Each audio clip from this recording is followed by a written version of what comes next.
Welcome back to the Minecraft world. I hope you're having a fantastic day, and as you can see, I've been doing a little bit of interior decorating, just a little, piece by piece, little by little. It's all coming together, starting to look a little bit more homey, and I'm really starting to like it. But my favorite thing that I did is I added a balcony so we can finally take advantage of this awesome view we have.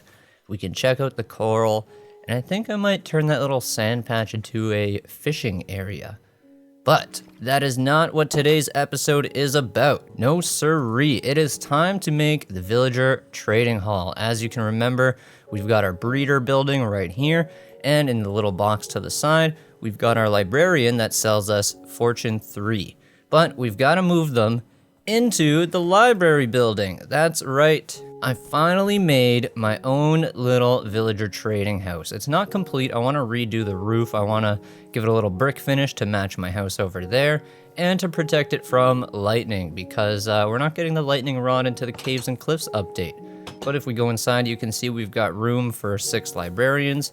It's all kind of themed with a whole library bookshelf vibe going on. And I'm going to show you how you can make something just like this. It's super simple, super easy, probably only take you about half an hour. So let's hop into creative mode and check it out. Alright, so let's hop into my test world. And as you can see, I've kind of built the same thing here. Obviously, I didn't finish the whole thing because I realized, you know what, I like the look of this. I'm just going to go build it in survival. Here you can see I was doing some tests. That area got a little bit out of control, but that's not why we're here. Let's show you how to build one of these things from scratch. First things first, the resources. What do you need to build this thing? Well, we're gonna need some building blocks, we're gonna need some stairs, and then the final thing we need is slabs. Oh, and I guess you need whatever job site block you're gonna use. We're gonna do librarians, so for the example, we use lecterns. So you need slabs, stairs, and petrified slabs. No, just regular slabs. There we go. What is a petrified oak slab? Now, step 1, you're going to take your building blocks and just start laying out a foundation. I know I'm going to have 3 or 4 villagers on each side, so they need about 6 or 8 blocks of space. So I'm just making an 8 by 8 square here. And I'm going to fill it all in, and we can extend it or narrow it down as we need to in the future. So for now, just make a little foundation and we'll move on to the next step. Once you've got your foundation sorted, you're going to imagine where your villager is standing. I'm picking this block here. So then beside it, we're going to put our building block and a slab.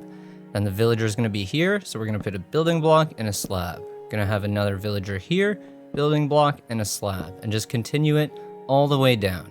Then you're going to come off to one of your sides here, place a couple of temporary blocks. We need this to be one above the slab. So we're going to add one more.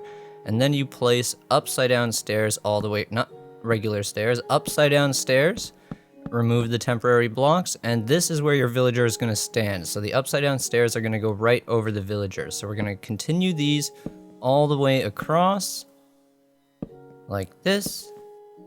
Like I said earlier, you can decide how wide or narrow you want this to be once you've got everything in place. So we're just going to continue this all the way down to the side. Now the reason why I have to use upside down stairs is because when the villagers are standing here, it makes them think they have a space to move when they only have the one square, which allows them to refresh their trades. So speaking of which, we're going to plop lecterns down in front of the square where all the villagers are going to be standing, and then we can just build this out on the opposite side. So first, what you're going to want to do is figure out how much walking space you want in between the villagers. So that's what I'm doing here. I'm kind of doing the math, figuring out how much space I want to be able to walk in between them. And then once you've got that figured out, just place your worksite blocks down right across from the other ones. So you have something that looks like this, and then we can fill out the back here because we need some space for the villagers to stand and some space to make a wall. Then we're just going to mirror the first side. We got our building block and a slab, building block and a slab. Just continue this all the way down like we did on the opposite side. And then last step is the upside down stairs. So we're going to place our temporary blocks, then we're going to place the upside down stair, remove the temps, and then fill in the upside down stairs all the way across. Once you're done with the stairs, you should have something that looks like this, and you're pretty much done. All you need to do is put some walls on this thing, put in a door, put in a roof, and it's up to you how big and tall and wide you want this thing to be.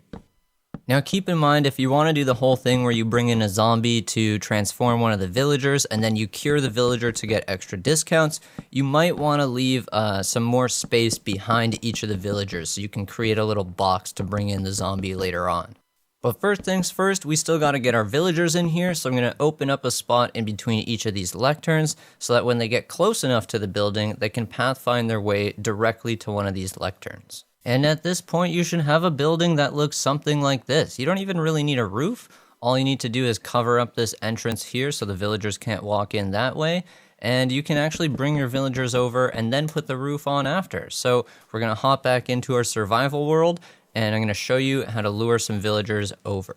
So assuming you already have a villager breeder set up, what you're going to want to do is put a little hole in it and then plop a workstation right outside. Then one of the villagers is going to automatically pathfind to it, cover up the hole, and then snag that workstation again. Now these guys have an overwhelming desire to work. It's what they live for. They just want to work, doesn't matter what the job is, they want to do it. So you just keep putting this thing down, he'll make his way over, you pick it back up, you put it down, he'll make his way over, and you repeat the process and keep luring him over to your villager trading hall, trading building, library, whatever you want to call it. Once you get close enough, he actually will stop pathfinding to your job site block and he'll pick one that's inside the building. So if I put this down here, let's see. No, he's not interested. He's already picked one that's inside the building. So we're going to follow him over. Let's see which one he takes. It's probably this one right here. We're going to wait for him to go inside. We're going to follow him in, give him a little nudge, and then block in the hole. And as you can see, he's nicely tucked in there. He can't go anywhere. Perfect. And as you can tell, he wasn't the first one I did. It took me a couple times to get the technique down, but now that I've got it, it's easy peasy. I'll show you it again just since it all happened so fast. You're going to lure him over with the job site block, and then once he gets close enough to your trading building, he's going to ignore your block and pathfind to one of them that's already inside the building. So at that point, you just got to follow him over like I'm doing here. Wait for him to hop inside the hole. Give him a little nudge so you can place the block down and then block them in there. Now before you start re-rolling their trades to try and get the ones you want, like fortune and looting and things like that, you're going to want to get all 6 of your villagers in there, or however many you have in there. You want all the workspaces to be full, because when you break their job site block, they're going to pathfind to the nearest available job site block.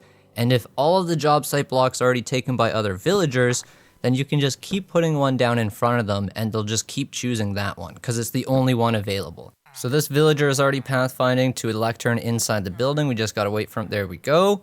Pick the hole. There we go. Give him a little nudge. Nudge, nudge. Block him in.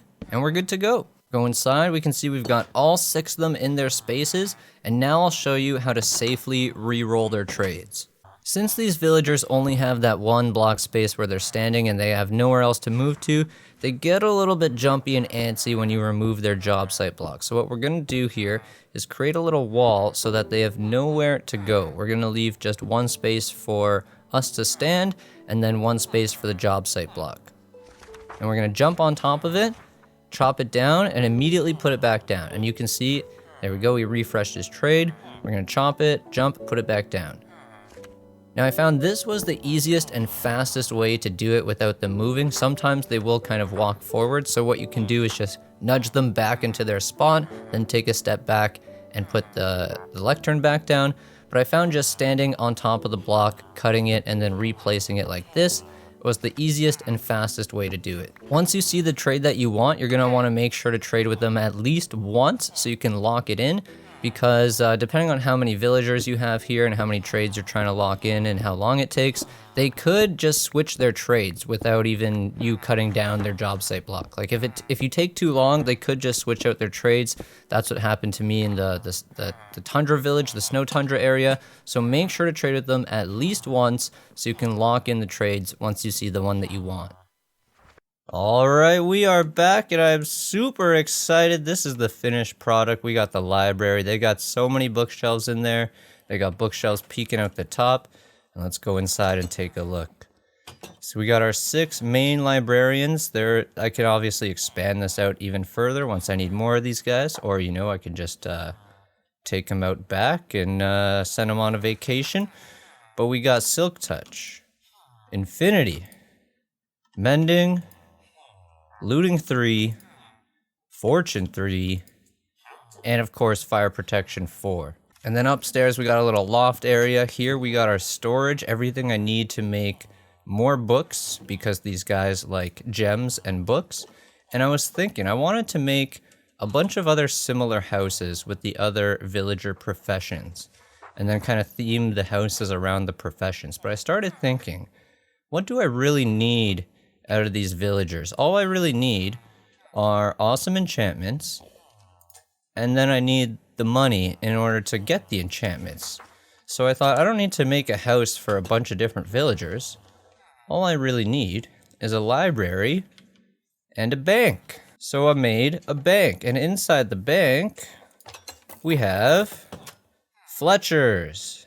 Now you're probably wondering, what do Fletchers have to do with money? And you see, not those guys, you see these guys here. We give them sticks, we get money. Easy, easy peasy. Then once they level up twice, they become these guys. And what do these guys buy? String. So we can sell sticks to these guys, which I mean, sticks are not hard to get whatsoever. And string. String is important because if you remember... Oh, wait, I didn't show you the best part. If we go upstairs in the bank, we've got our storage here. We can put all our cash that we make from these guys. We can stash some sticks for later.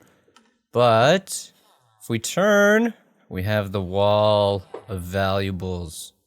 Very, very fancy. But the string, the reason why the Fletchers are the bank tellers is because sticks are super easy to come by. And if you remember, we built a cave spider spawner way down here. So not only do our spider friends drop a crap ton of string, which we can go sell to the Fletchers, I also stuck a diamond sword in the enchanting table and got Bane of Arthropods 5 and looting 3. So not only does it kill these guys in one shot, we're going to be getting extra string from all of these guys. So after a quick little stop to our EXP farm there, we get some string, we come back to our bank, we grab our string, we grab our sticks, and we say, hello, Mr. Bank Teller. Give me all of your valuables. And then these guys, they're gonna start talking to each other and they're gonna be like, wow, this guy has the best trades, we should give him a discount. And this is why the Fletchers are the best bank tellers ever. But I'm really, really happy with how these things turned out. I didn't follow a build guide, I kind of just, started putting blocks down one by one and kind of played it by ear, freestyled the whole thing. And I'm really, really happy with how they turned out. I think to fill the rest of this space here, I'm going to put in the rest of, the essential buildings. We got our cow farm, our wheat farm. Behind this wall is the villager breeder. So I think I'm just going to, piece by piece, fill in this area here behind my house. And it's going to look really, really good. When I first started watching Minecraft videos, I saw everybody with their, with their huge bases, and they have a building for every single thing they need. And everything looks so full and busy and awesome. And I wanted to build something like that, and the whole idea was super intimidating. But as I start, kind of putting in each piece, one building at a time and start filling the area out, I'm starting to realize it's a lot less intimidating when you just kind of do it one at a time. So I'm really happy with how these turned out. Let me know what you guys think in the comments. And I think the next thing I'm going to do off camera, like I said, is bring over my crop farm and my cow farm and my villager breeder, stick them over here. So the next time you see this area, it's going to be way different. As for the plans for the next episode, we have yet to go into the nether. We have not made a nether portal whatsoever. And in order to make the automatic sugarcane farm that I want to make, I believe I need observers. And observers need nether quartz. So on the next episode, we will be venturing into the nether for the first time to find some nether quartz and hopefully a bastion, because I want to get some of those awesome black bricks so we can kind of decorate our nether portal with the bastion bricks, and then also make a really cool nether base on the other side of the portal that just looks super creepy and evil. But that's it for this episode of the Villager Trading House. Thank you guys so much for watching. I appreciate every single one of you. Let me know in the comments what other stuff you want to see me build and do. And until next time, happy smashing.